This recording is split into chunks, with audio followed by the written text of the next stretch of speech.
Good morning, good afternoon for those of you who are joining us in a different time zone. My name is Lorwe Semius-Schieberack. I'm the director of the Netherlands Advisory Board on Impact Investing, and I'm delighted to welcome you today to our webinar on scaling impact investing in emerging markets.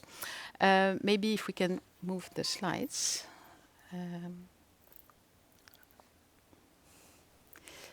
To the agenda. This is very briefly what we will be talking about today.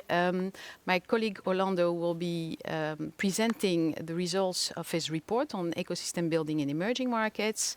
Then Gerdy Knijp from the Sustainable Finance Lab will be presenting the key findings of her report, Investing Where It Is Needed Most, from the Sustainable Pension Investment Lab. This will be followed by a panel discussion, and then we will be open for taking questions towards the end. So without further ado, I'm very pleased to introduce my colleague Orlando Coronado Fernandez. He is a program manager emerging markets at the NAB, the Netherlands Advisory Board on Impact Investing. And Orlando is going to present the key conclusions of his diagnostic study on scaling impact in emerging markets. Orlando. Okay. Thank you, Laura. Good morning to all our panelists here and online, and to all the participants that join us today and online. So here is an overview of my presentation. See? Okay. Yeah. So I would like to start with the fundamental concept of impact investing. According to the GIM, the Global Impact Investing Network, impact investments are defined as those made by the goal of generating positive, measurable, social and environmental impact alongside financial returns. Impact investments can be applied in emerging markets and as well in developed markets with a range of returns. This can span below market rate, and they can equal market rate. Okay, so let me continue. So this is our study. This report studies the distinctive challenges to scaling impact investing, focusing on two critical perspectives: those stakeholders and the African GSG Impact National partners. By understanding these perspectives, we can pinpoint the barriers preventing effective impact investments in emerging markets. Our findings are based in 21 semi-structured interviews with organizations from both stakeholder groups. The key questions were, what are the barriers limiting those stakeholders from scaling up investments in emerging markets, and what obstacles do African GSG national partners face in building local impact investing ecosystems? The NAC conducted a report in 2022 that concentrates on the Dutch impact investing ecosystems. The present report of 2024 shifts the emphasis to emerging markets with a special focus on Africa.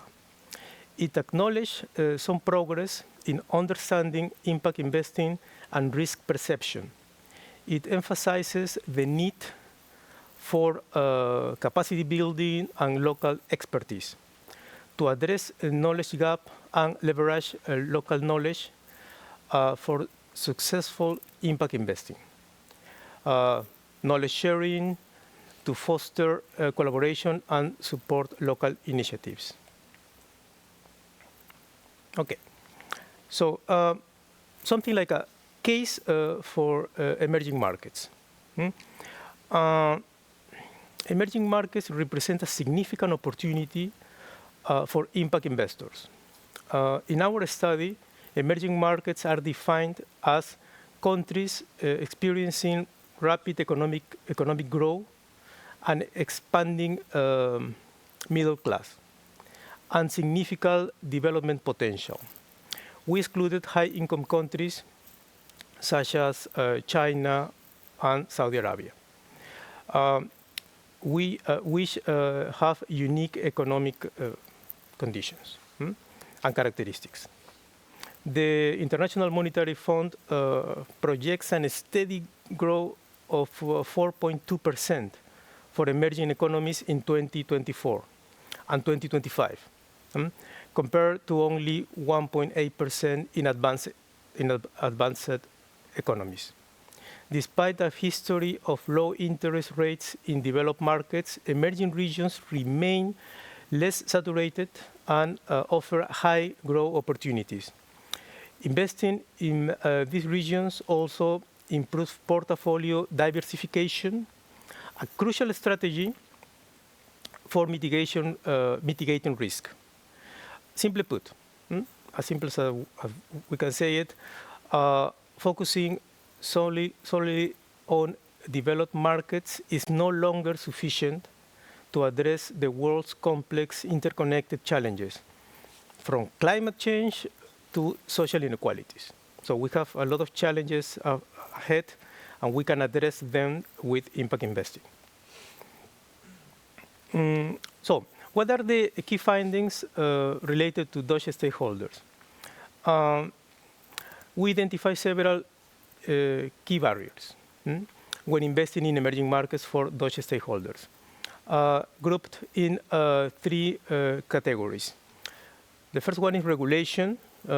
These are complex reporting requirements and restrictions when investing in what are perceived as riskier regions. This can slow progress. The second are related to market efficiency. Many potential investments are hindered by a lack of quality investment-ready deals. Market ecosystems remain fragmented, reducing deal flow. The third group of challenges are related to investment culture. And these are a persistent risk-adverse mindset among asset owners and managers. They often see emerging markets as riskier, and the lack of emerging market-focused strategies limits potential returns. In addition, challenges like currency fluctuation add to the perceived risk, discouraging further investments. What are the key findings related to the GSG impact partners in Africa? Shifting to our national partners in Africa who face a different set of challenges. Some challenges are interconnected, but we try to separate them in this presentation. Primarily grouped into two categories. First is capacity. There are serious resource constraints, including inadequate funding for staff, research, and impactful initiatives. The second group of limitations or challenges are understanding of local ecosystems.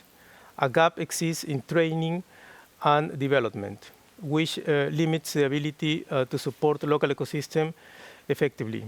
Overall, both groups face market inefficiencies such as data gaps and liquidity constraints, which deter investors from entering these regions of these promising markets. What are our recommendations? Obviously, in the report you can see more, but here we are focusing on the most important or the most relevant right now. We have recommendations for asset owners and managers. To address these barriers, we have several recommendations, like adopt a long-term perspective, shift from a risk-averse to a more opportunity-driven mindset.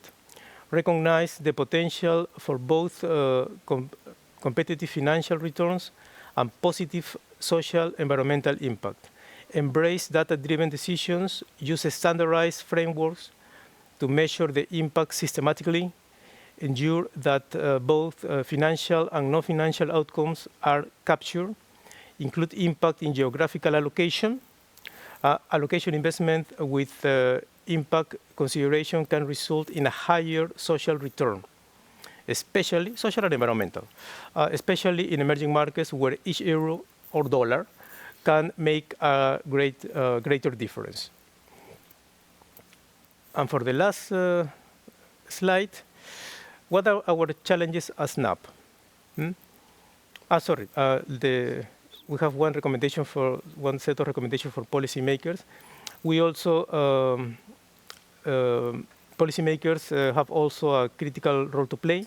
Our recommendation includes creating and conducive regulatory environment, simplify and clarify regulations to reduce administrative burdens for impact investors, incentivize impactful investments, consider tax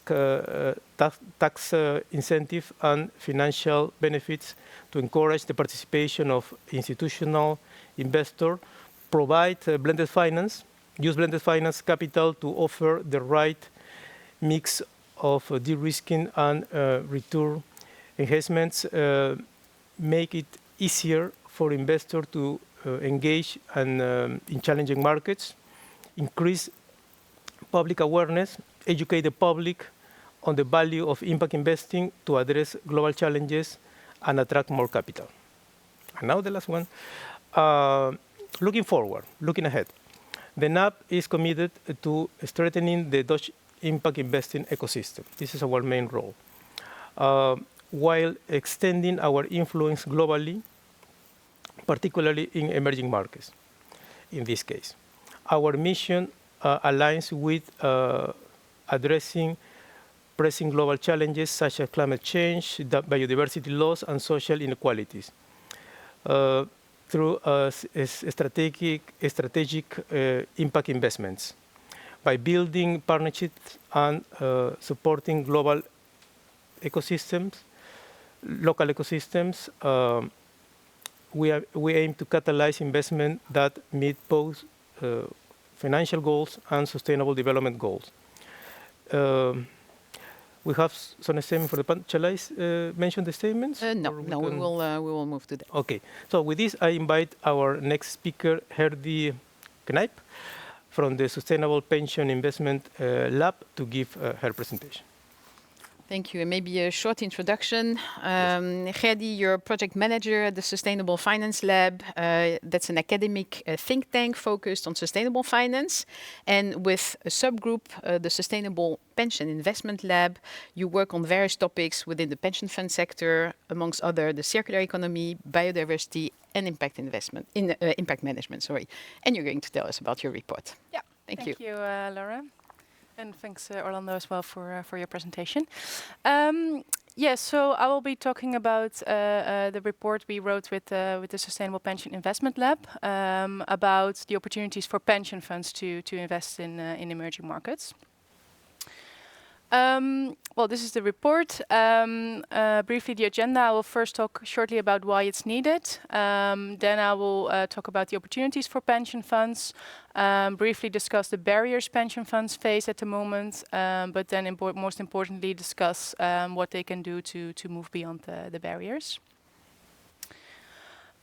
So why it's needed, I think Orlando already did a good introduction. In order to achieve the Sustainable Development Goals, more investments are needed in emerging markets. That's actually where most of the action is needed for climate mitigation, adaptation, nature conservation, and also broader economic development. The SDG investment cap in emerging markets is estimated to be between $3 and $4 trillion a year. Also, these regions typically are financially the least prepared for the transition. They face high levels of public debt and also a high cost of capital. But there is potential for investments specifically in these regions, for example, on solar energy. I think it's important to mention that this is a global issue, and supporting these regions to transition will actually affect all of us. Climate change simply doesn't stop at the border. Then about the opportunities for pension funds. So this table shows the different asset classes of pension funds and their opportunities to invest in emerging markets within these asset classes. We made the distinction between public markets and private markets. Public markets being, for example, stocks and bonds. Private markets, real assets and private debt and equity.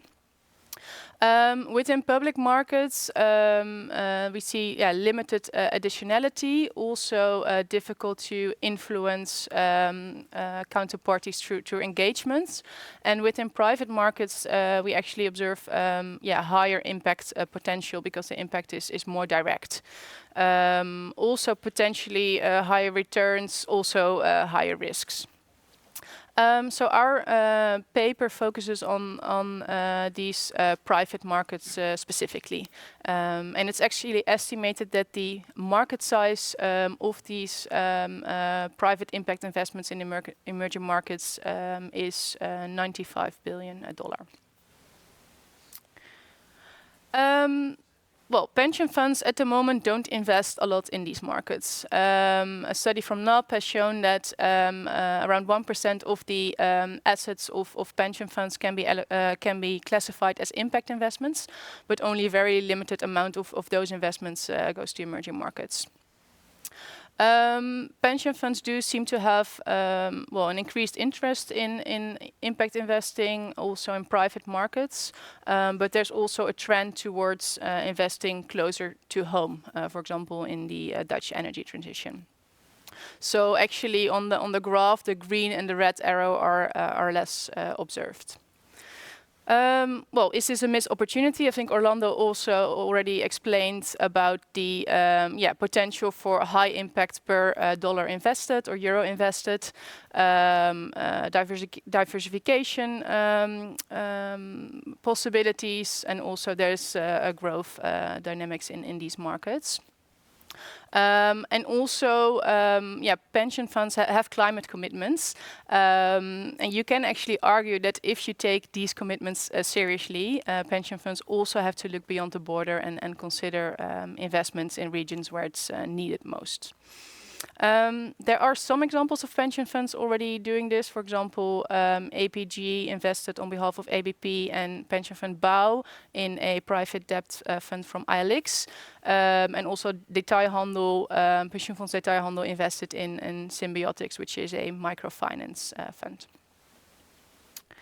So briefly on the risks, Orlando also already mentioned some of them. So indeed, these investments are typically risky, or at least they come with additional risks compared to other investments.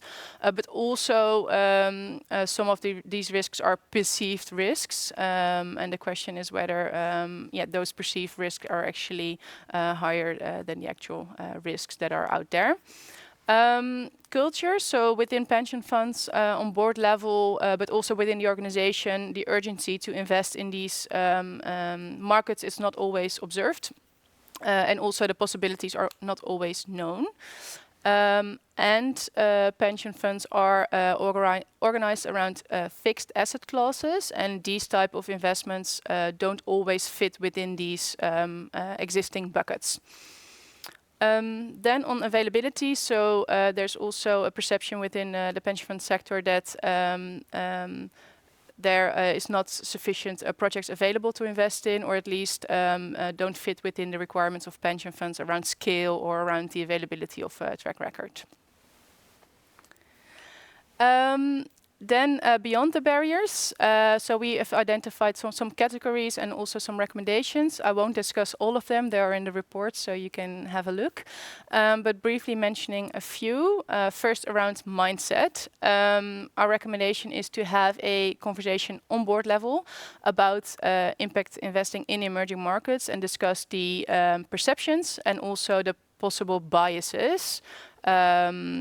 And then actually work on debiasing and use behavioral insights to prevent these perceptions from lasting. So, for example, discuss investment decisions without including the geographical information or without the label emerging markets. Then on implementation and organization, pension funds can include in their investment belief the belief that investing in emerging markets is needed to speed up the global transition towards a sustainable economy. They can also work with those asset classes I just mentioned and, for example, consider to add an additional asset class to make the investment fit or to change existing mandates or to change requirements around, for example, the availability of a track record or certain other data requirements. On knowledge, so there's limited knowledge at the moment within pension funds. So yeah, you can organize knowledge sharing sessions with monitoring and investment teams and also strive to standardize reporting requirements. And also pension funds can actually work together to share information about funds and projects and even can consider to invest together or to share due diligence processes. Then lastly, on collaborating, which is, I think, a very important one. It is key to collaborate with partners that understand the local context in these regions. Also to do some of the de-risking. So yeah, pension funds can actually explore these potential collaborations. And they can also explore the possibilities with impact investors to actually construct tailor-made constructions which suit their wishes and requirements. And also, for example, consider the possibilities around blended finance like constructions. So to summarize and to conclude, it is needed to invest more in emerging markets. There are opportunities for pension funds, and there are actually already examples out there. And also this fits within the nature of a pension funds, namely being a long-term investor. And pension funds can actually start today with exploring the possibilities and building knowledge and capacity.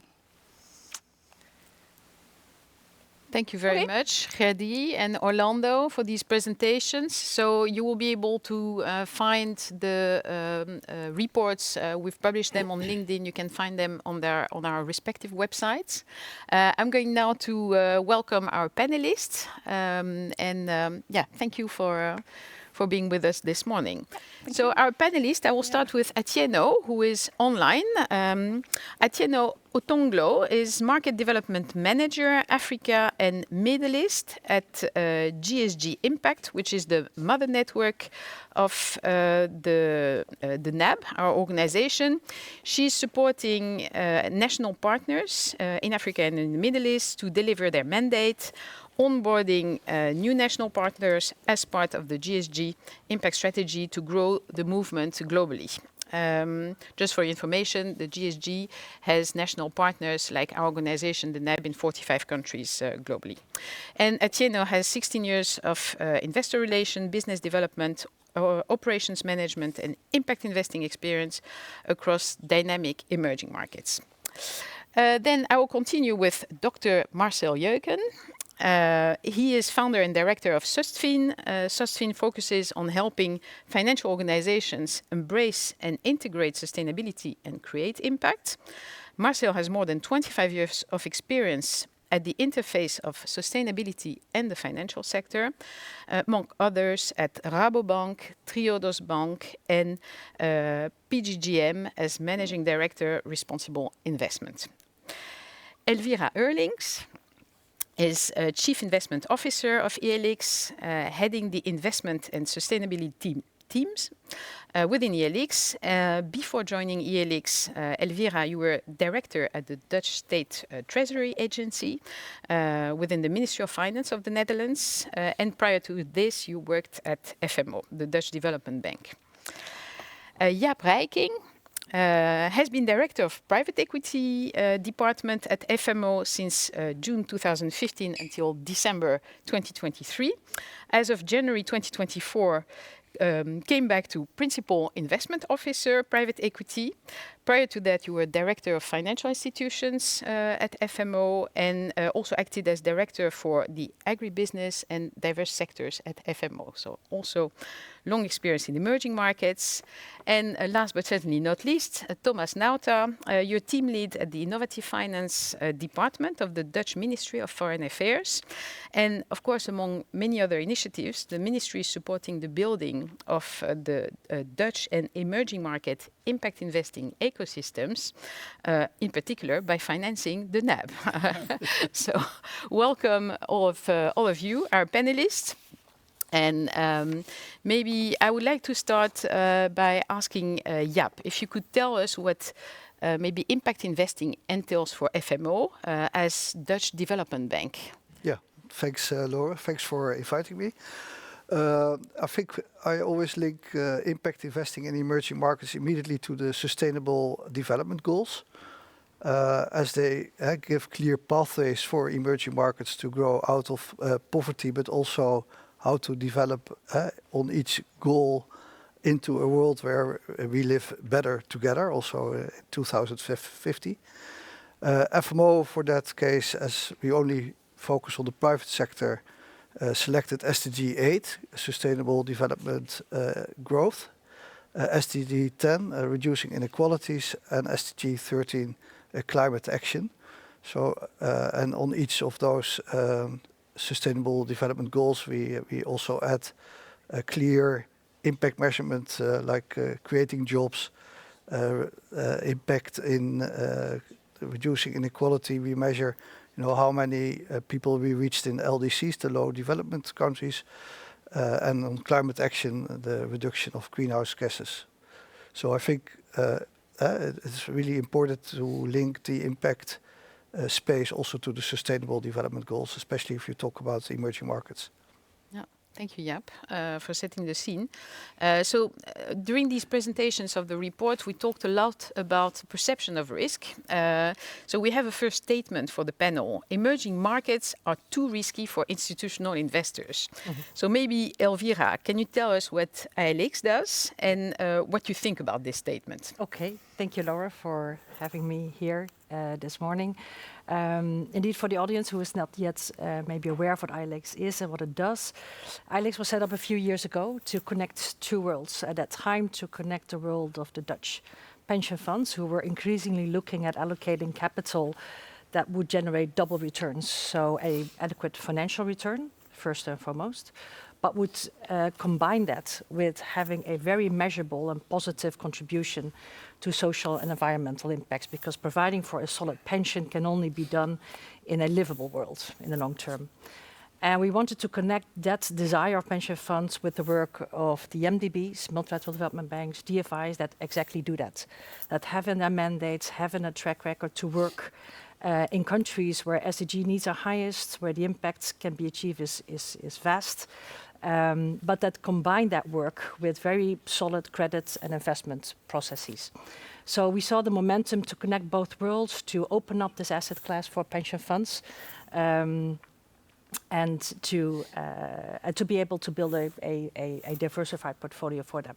And with the help of the Dutch, UK and German government, ILX was set up in the beginning of the years, and that led to the launch of ILX Fund 1. That is an emerging market focused private credit fund that so-called participates in B-loan participations. These are loans that are structured by the MDBs, arranged by the MDBs, that remain the lender of record towards the end clients, but would syndicate a portion, a B-loan portion, to ILX on the same terms and conditions. So we had anchor investors coming in, ABP, Pension Fund Bouw, via APG Asset Management. We had Pension Fund Vervoer coming in via Achmea Asset Management, and they entrusted us with 1 billion of capital. And we were very thrilled that last week we could announce that we have an increase of capital from our existing investors, but also welcoming new Danish pension funds to ILX. So I think we have our mission to combine the desire of pension funds and institutional capital to go to emerging markets, but in a very solid and risk mitigated way by working with the MDBs and DFIs. And maybe one final angle from my end, I think what has helped us tremendously in the setup of ILX is data. So we have been reaching out to MDBs. We have received some high-level data from the GEMS consortium, which is a platform where MDBs pool their credit loan data. And also last week's, there was a very important release of data that showed very deep granularity of what this asset class, this development finance asset class, how that performs. And it looks at very decent performances, very comparable to alternatives that pension funds would already have in their portfolio, much lower volatility in performance, much lower default rates, much higher recovery rates. So I think with that data coming out, we hope that it will inform risk models and guide the pension funds to look more and more into investing in emerging markets. Yeah, thank you. So I think we can safely say that emerging markets are too risky for institutional investors. You're basically debunking that myth Yes. on a daily basis. Maybe building up on the provision of data, the GEMS database is, of course, also partially directed by the public sector. So Thomas, could you tell us a little bit how you see your role as Dutch Ministry of Foreign Affairs in influencing the sharing of these databases? I would love to, Laura. But before coming to that, I would like to thank you for having me over here. And that was even before knowing that it would be on a red couch, feeling me like being in a Graham Norton talk show. Thank you. And I'm also very much looking forward to the Q&A, because for me it's really important to know also what layers at the community, the broader Dutch ecosystem, and to learn from them what they need to achieve their objectives. And before coming to GEMS, I cannot resist but complimenting and congratulating Elvira and ILX with the launch of the second fund and the news that you have raised now 1.7 billion for sustainable development worldwide. So I think that is a great example of how you can overcome some of the risks and also can combine the two interests, as you mentioned. One, having a good return, but also accomplishing sustainable development worldwide. So congratulations. Coming to GEMS, I think the value of data and transparency cannot be underestimated, as was set out by Elvira, and also to show more on what the actual risks are instead of making decisions on perceptions, because the data isn't there. And although the GEMS database and the data that have been published, they are data from MDBs and DFIs, also from FMO, so it's different than going there without the MDBs. But still, I can imagine. But also happy to hear that from you in the audience that it still is helpful to have this additional information. And that is why the Netherlands, together with also other donor countries, have been advocated towards the GEMS Secretariat, towards IFC, World Bank, to have this data published, and after the first publication of the GEMS report, also to have more data, and the data on a more aggregated level, or disaggregated level, actually. Published, so that decisions can indeed be made more on the basis of these data. And I think some good results have been achieved over there, because a few weeks ago we saw the second publication of the GEMS report, and that indeed contained a lot more data and also a lot more detailed data. So the first assessment from our side is that this definitely contributes to some of the interests of investors, but happy to hear also feedback from you, from the audience, because there will be possibilities of other rounds. And if you say this is something that I would like to know in addition to what has already been published, please inform us, because we can take that further to the Secretariat and to IFC and others. Maybe one final point is that in addition to, or in the run-up to the second publication, a survey has been done by the GEMS, or authorized by the GEMS Secretariat and IFC, and some interesting findings came out of that. And I also know that some of the Dutch investors have contributed to that survey.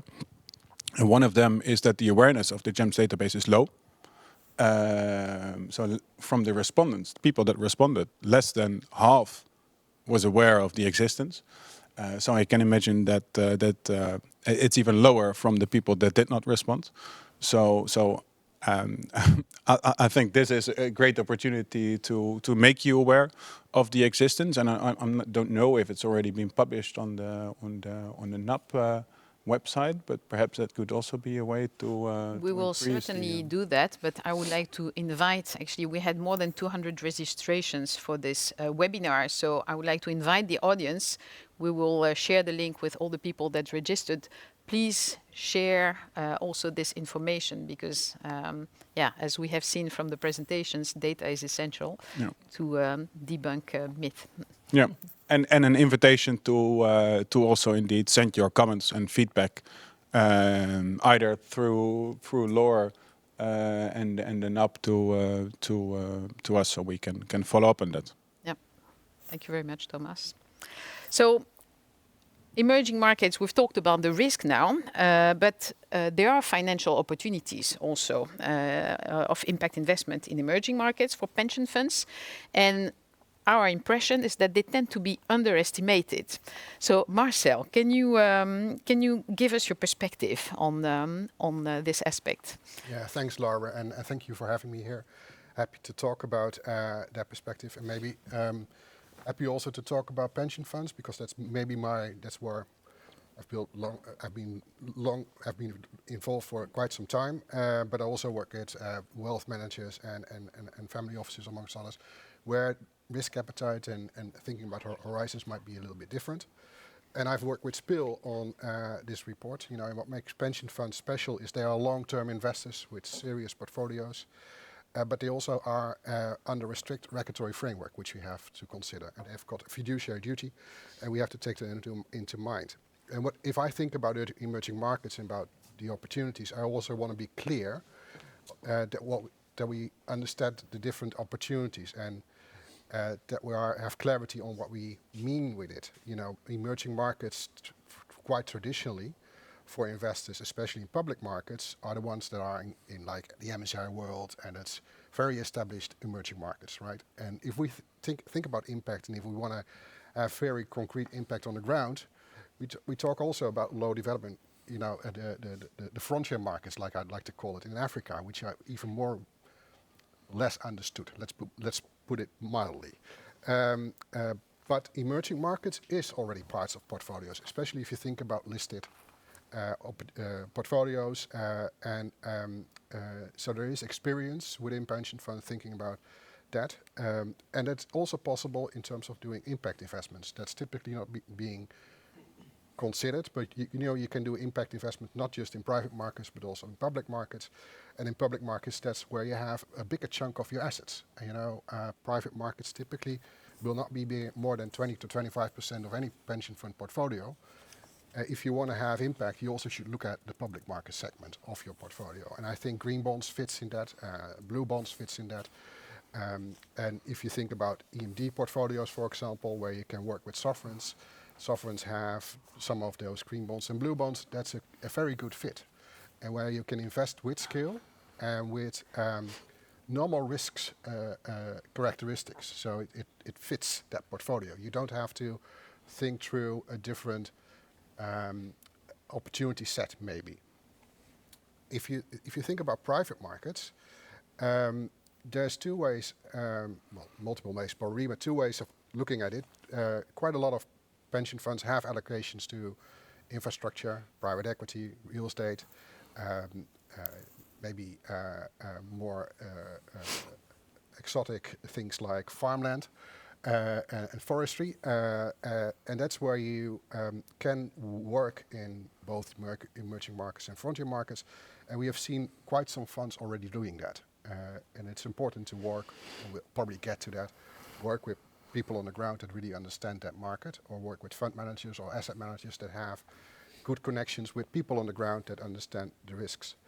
And a term that's important in this perspective is also think through in terms of blended finance. So I think there's quite some opportunities. If you think about the opportunity, typically for a pension fund, you know, it's a long-term investor. If thing is more risky and more illiquid, there's a premium. If there's a premium, there's an investment opportunity. That said, the perception, and we'll get to the mindset of frontier markets, emerging markets, is still quite that it's too risky. And I think that can be debunked, but we'll get to that. But I also would like to state there's already much more done. Of course, you have to also differentiate between large pension funds and with large executive organizations which have their own due diligence teams, and the ones that invest in funds. And some of the offerings I'm seeing in the markets are quite focused, either on one SDG or one country, which might be too concentrated if you want to invest in funds. So we also need a investment structuring that helps pension funds to invest in emerging markets, in frontier markets in a more diversified way. And I think that's possible. We're seeing some of that. So in all, I think we have to discuss mindset to a larger extent. There is opportunities. Of course, there's risk. But if there's risk, there's also a financial return to be made. And we have to take into account that, and that's maybe already into the mindset to some extent, if you think about the long term and you think about diversification, actually picking up some of those frontier markets, which might be, if you think 20, 30 years out, being the growth markets of the world, how do you capture part of that in terms of your broader portfolio? And if you start thinking from that perspective, opportunity sets open up. Thank you, Marcel. Yeah, that reminds me of a recent conversation we've had with institutional investors in the Netherlands, where they themselves pointed out that they tend to have a bucket mentality. So they think in buckets. So if your proposed investment doesn't fit the existing mandate, it's very difficult for them to get out and to show a more entrepreneurial, creative spirit that is not really standard in the financial sector. So sometimes you need to find alternatives. You mentioned blended finance. So Jaap, I know that FMO has been actually working with blended finance to attract other type of investors. Can you tell us a little bit more about it? Yeah, thanks for the question, because I was listening to Marcel and I thought, I think you're right. So we also sometimes underestimate the importance of public sector. So it was an eye-opener for me to learn that pension funds are actually investing 75% in the public sector, so only 25% is left for the private sector where FMO is active. But FMO has as an objective to develop, so development impact is a key element of our activities. So for each asset class, from really high risk, where we small scale, we have set up a department which links to the government. So we sometimes get government funds to really do pioneering in really small scale, early stage companies. And then once these companies develop or assets develop, then we work together with other commercial investors, which can be ILX. So we are very happy that ILX also started operations and get funding from pension funds, because that also helps us to further scale our business. And then finally, we also set up FMO investment management, and there we try to create products which are also are available for insurance companies who have a more strict regulatory environment than regular pension funds in the Netherlands. So along all those lines, we try to cooperate with market parties to reach our objectives, namely development impact.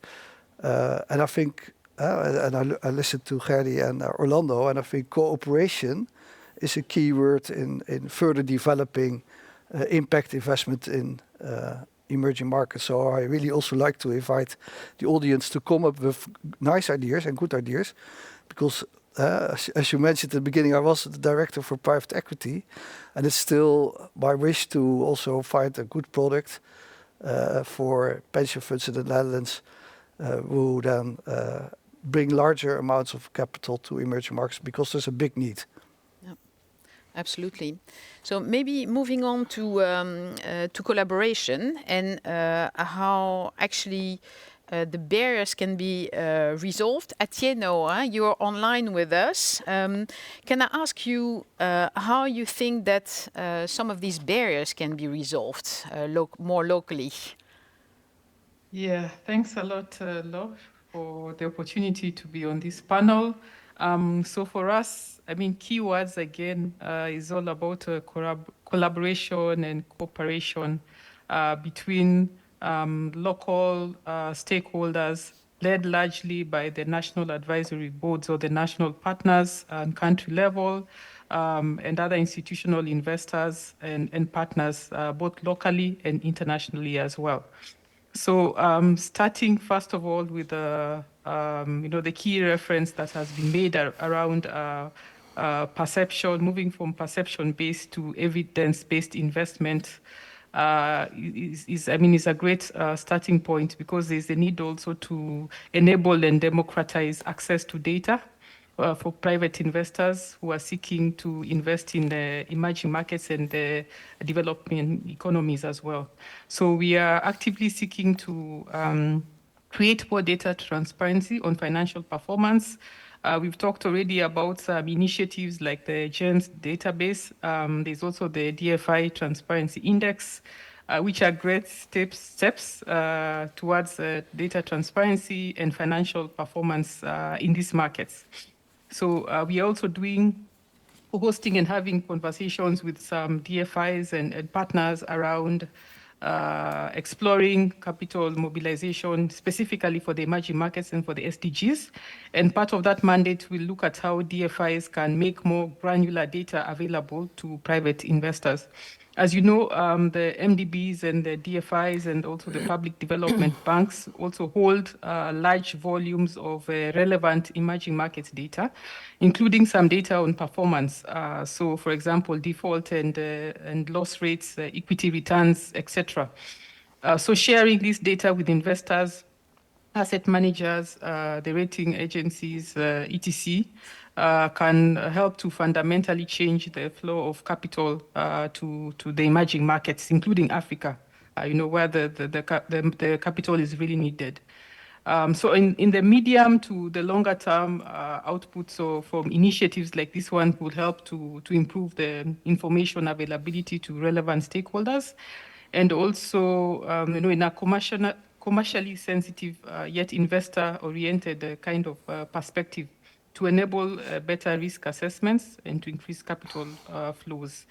And then secondly, from a collaboration standpoint also, the national advisory boards and the national partners are very active on the ground locally. They are addressing barriers of especially around perceived risk.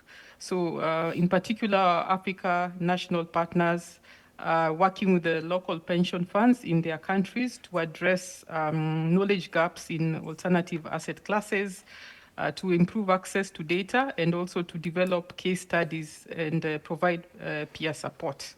A few examples are, for example, in South Africa, where Impact Investing South Africa, the local partner, is working with the Asset Owners Forum South Africa to develop a co-investment and market building strategy.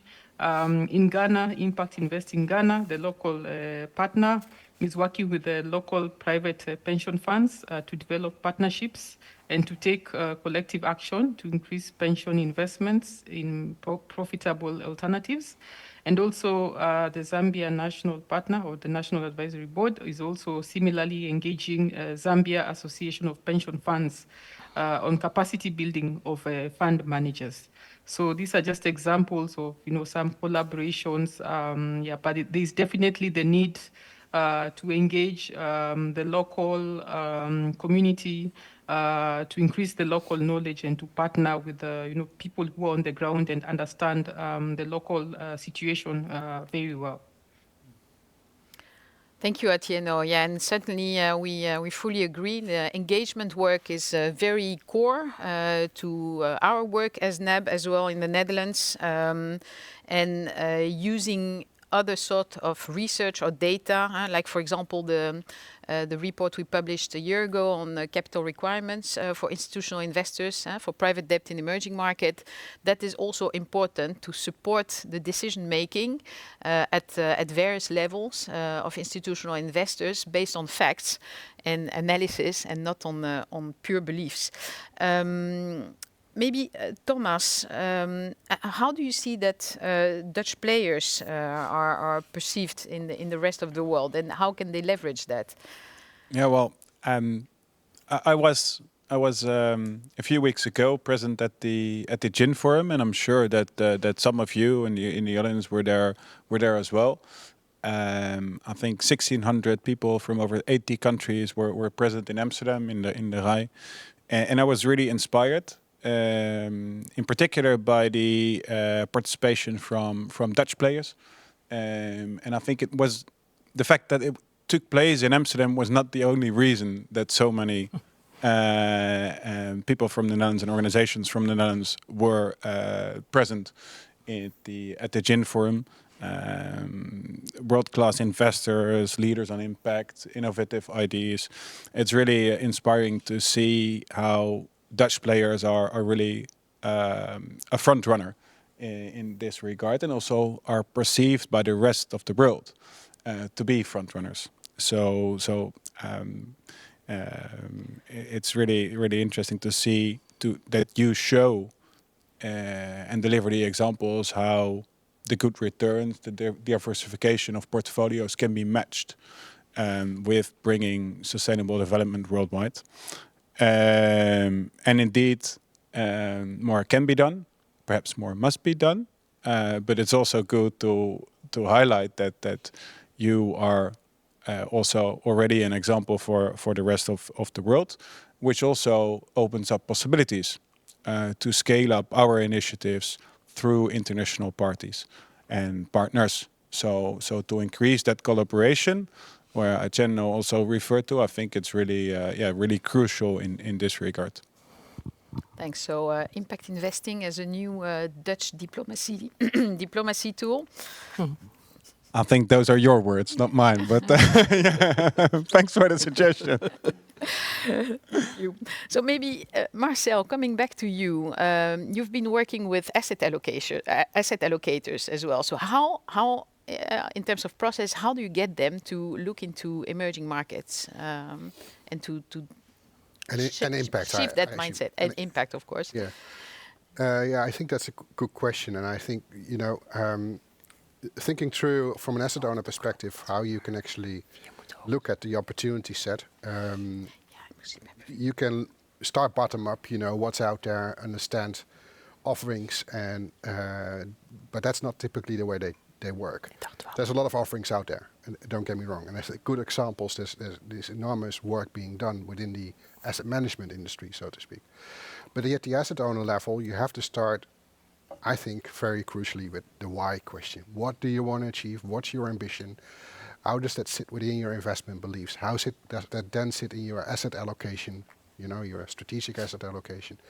And then you have to think through how it fits within the buckets that we already discussed. Should you have a different bucket? Yes or no? Should you integrate it in buckets? Yes or no? So in typical asset classes. and you follow the investment cycle. So then you also have to monitor, and we already discussed measurement for impact, which is crucial. But back to that perspective of ambition and investment beliefs. I think what we've seen, and maybe to piggyback on the lead of Dutch investors, many pension funds in the Netherlands have as core objectives to have good financial returns for the long term for the beneficiaries, but they also has as a second objective to do well for the world.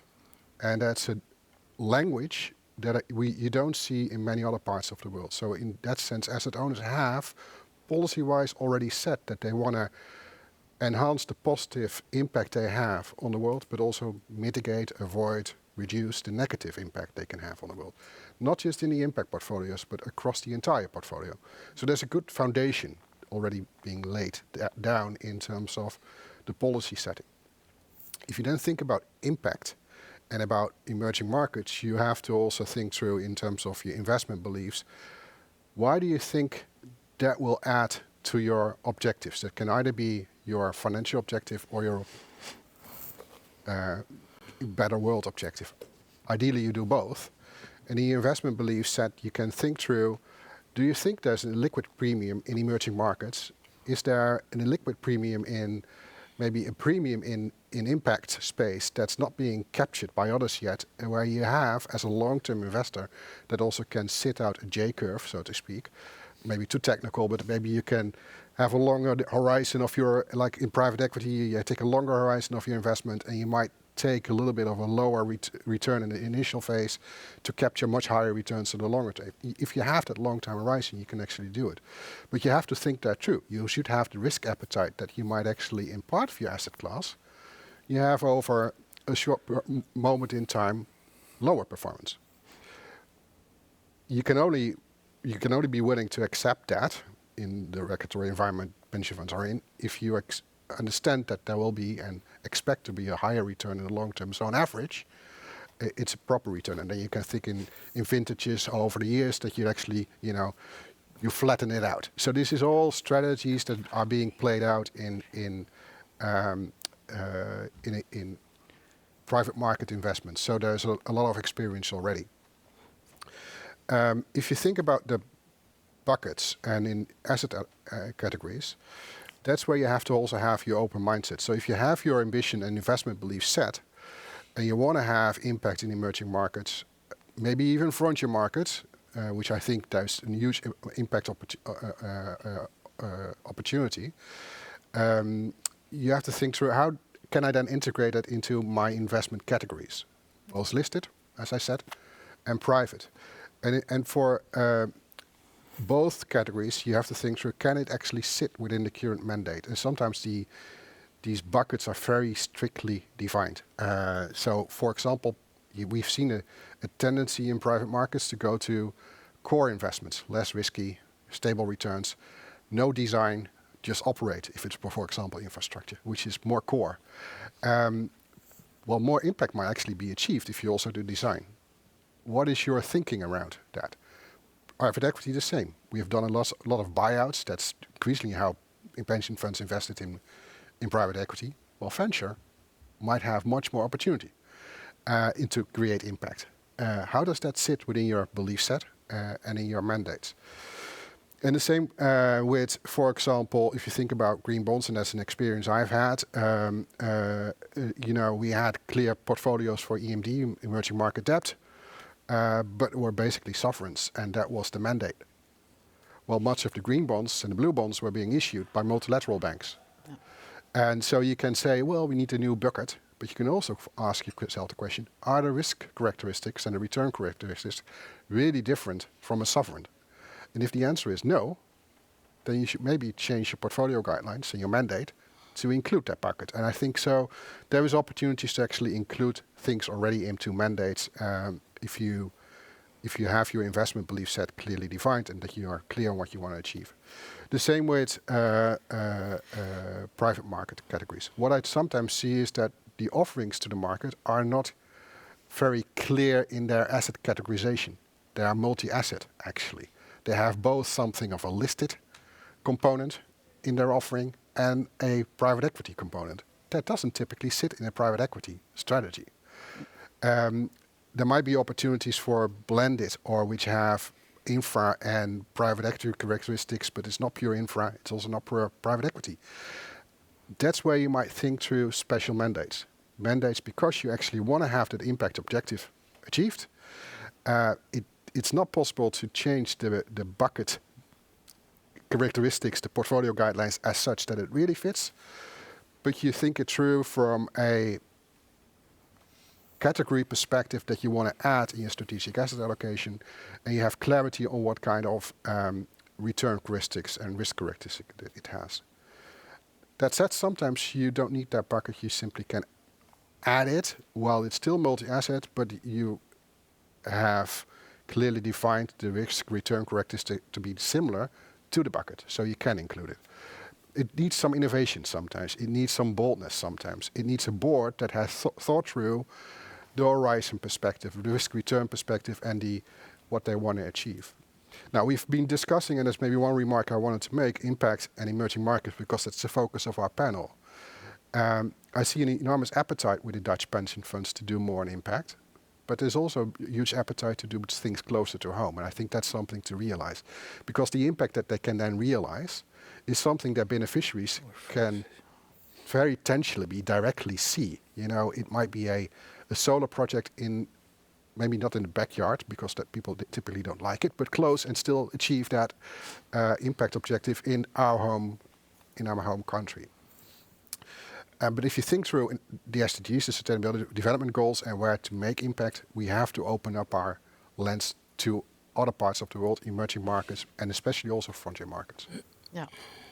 Yeah, indeed, and it's not 100% one and 100% the other. The diversification of portfolios is very important. So what I take from what you just said is that you need ambition, you need flexibility, but you also need to understand the local context. So maybe moving on to the next question, understanding the local context is essential. You need to have local knowledge involved. Maybe Jaap, how, as FMO, how do you actually get it? How do you get the local context embedded into all your decisions and origination work?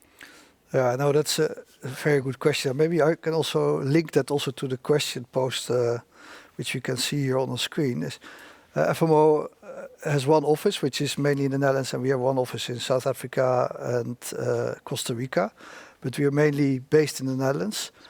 So therefore, we always need partners. Partners are, can be local banks, but it can also be local private equity funds. So we work a lot with local fund managers in emerging markets, and we not only invest in those private equity funds, but we also do capacity building.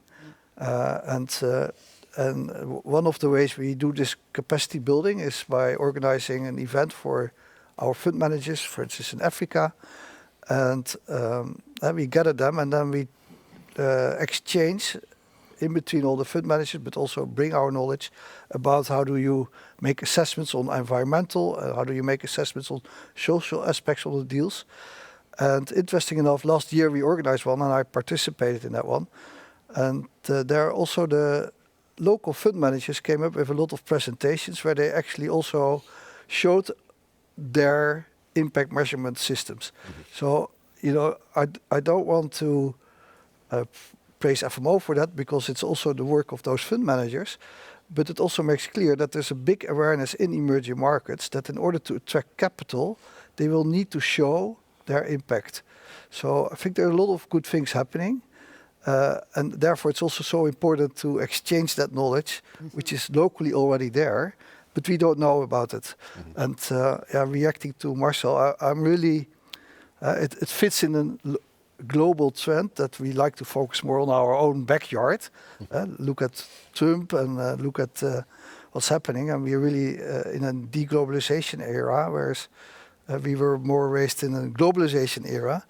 And I think it's really important to, if we want to reduce poverty and reduce inequality, it's so important to stay also focused on the developing of the emerging markets. Yeah, indeed. Maybe Elvira, can I ask you as well? We have a question from the audience. How do we see the burden of impact measurement, especially in emerging markets like Africa? So how do you deal with that at ILX? Yeah, very fair question. Maybe to tell the audience what we have been doing so far. So we were becoming operational in the summer of 2022. Up until now, we have invested around 800 million already, alongside the MDBs and DFIs across the globe. So we have investments in Chile, Peru, in Nigeria, Egypt, Mongolia, Bangladesh. So alongside the MDBs across the globe, also across sectors. So we have partnered with the MDBs when supporting financial institutions, partnering with them in infrastructure projects, renewable energy projects, investing in companies in the agricultural sector, so it's very diversified. And I think the great value of this particular private credit asset class is that it not only, by working with the MDBs, we assess, of course, the credit quality, we assess the safeguards on the environmental social side, but this asset class is also very much suitable for impact measurement, because everything what the MDBs do, it has an intended impact of the investments. And they agree with their end clients to come up with tracking of indicators that really follows the progress in the impact that is being intended. And that's also information that we then get from the MDBs that we report to investors also from our investments in Africa. So when we support a bank in Nigeria with the MDBs, we get very specifically reported, for example, how many loans, what is the value of the loans that are being provided to women, to the SMEs. We get information on emissions that are being avoided when we finance renewable energy projects. What is the water usage in companies in the agriculture sector that we try to address, female representation in the board. So there's a lot. So this asset class is particularly suitable for being very accountable on the impact and the measurement of that. Whenever there are capacity problems with the end borrowers, there's a lot of technical assistance that is also being provided by the MDBs. But we see that the requirements from our investors to be very concrete on the impact that you invest, I think that's what this asset class can give back to the investors. Thank you. Maybe Atieno, can I move to you and ask you how do you see the involvement of local knowledge from the African national partners' perspective? What can they bring to investors? Thank you, Laure. So local knowledge is really key, again, in terms of engagement from the national partners, and more so collaboration with local actors and local initiatives do present exponential benefits, especially in managing local risks. In emerging markets, for example, within Africa, risks such as currency volatilities, which can impact long-term investment viability. So by mobilizing local resources and working with local institutions that are operating already in domestic currencies, such as our country national partners and also other institutions like public development banks, and investors can mitigate these kind of risks. So it's very crucial that businesses also clearly communicate their needs to ensure that the capital aligns with the local realities on the ground. So strengthening partnerships with and ensuring representation of local communities at the decision-making levels makes investments more tailored to socio-economic challenges, and also creates more resilient markets and therefore better outcomes for climate and people.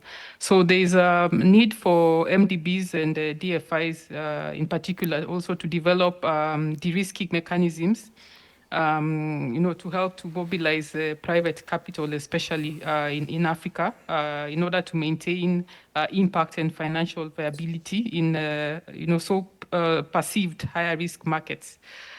So in order to create opportunities for larger investors and for scalability, they can develop or bundle investments, for example, through funds or funds models, That would be essential, and there's also a need for them to build frameworks and regulatory environments that support this very crucial shift.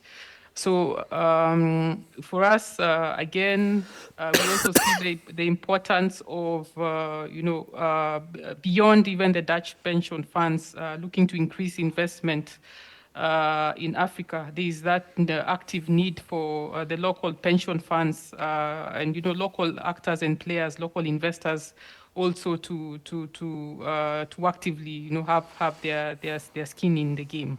So this is a key approach for our national partners.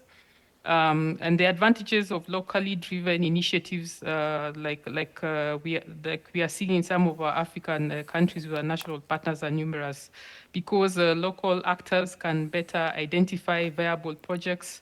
They are also better able to manage risks. They're able to advocate for reforms in capital market regulations. They are able to foster collaboration amongst stakeholders like the investors, philanthropy, and other governments. And yeah, I do have a few examples of, again, 3 countries or 3 NABs that are doing this very well. So for example, in Ghana, we have a fund of funds that is called the Chigaba. It's a 75 million blended finance vehicle that is structured with 2 tiers of capital. It's aiming to mobilize 70% of funding from local pension funds into SDG-aligned SMEs. In Nigeria, the national partner has set up actually a wholesale impact investment fund that's targeting a close of $100 million fast close, with 50% of capital from government and 50% for private investors, notably domestic pension funds. And it's going to support SMEs in sectors like agriculture, education, health, energy, and climate, and with the gender focus. Finally, in Zambia, the national partner there is collaborating with the Bank of Zambia to develop what they call the Small Business Growth Initiative, which will offer low-cost credit to SMEs, especially in the agricultural sector, which will be capitalized with an initial injection of $180 million from the central bank. So there's going to be a Bank of Zambia guarantee mechanism, and this will help to de-risk investments and enable the local banks to expand their loan portfolios. Local pension funds are expected to invest in the fund's equity at later stages. So as you can see, by mobilizing local pension funds, these initiatives are able to better manage risks like currency risk, keep capital in local currencies, and reduce FX volatilities. The national partners also work to strengthen the local intermediaries, such as venture capital and private equity funds, which invest in scalable and impactful SMEs. So indeed, as you know, SMEs are the backbone of a lot of the economies in Africa, as they drive both the employment and they also drive climate resilience, and they highlight the role of the real economy for sustainable development. Yet, at the same time, access to finance remains a challenge due to the perceived risks that we've talked about in some of these markets. So when the local pension funds in Africa invest in domestic real assets, they're able to support national growth priorities and also enhance longer-term social and environmental resilience. This is one area that we are really looking to support our in-country national partners in Africa, to collaborate with local pension funds, address their knowledge gaps, look at options in alternative asset classes, improve access to data, develop some case studies, and also do peer support. Thank you, Thanks, Laura. Atieno. Yeah, thank you. Indeed, involving local communities, I just would like to point out the excellent work of our sister organizations in the UK, the Impact Investing Institute on Just Transition, putting the social back in sustainability is super important, as we see. Otherwise, social unrest, if we only focus on sustainability, can lead to some of the things we've seen recently in America or in France with the yellow vest movement, etc. Maybe before moving, I'm very conscious of the time. We have a question from the audience. Do we foresee any change in pension funds' appetite on sustainability outcomes or impact when a more narrow view is taken on fiduciary duty, as some policymakers have called for? So we are all aware of a motion in June in the Dutch Parliament that was basically saying that pension funds should only focus on return and not be activist. How do we see that? Maybe Marcel, in a couple of words, being mindful of the time. Yeah, thanks. I think it's a good question. It's on the mindset of some. There's also, it's important to understand that the ambition set level on sustainability outcomes is there. There's also regulation in the European Union around double materiality, which is there. Fiduciary duty is a different concept in different markets, which is also important to understand. And there has been a push to consult and have a dialogue with your participants amongst pension funds and ask for their priorities. And if their priorities is to do more impact, then it's within your fiduciary duty to do more impact.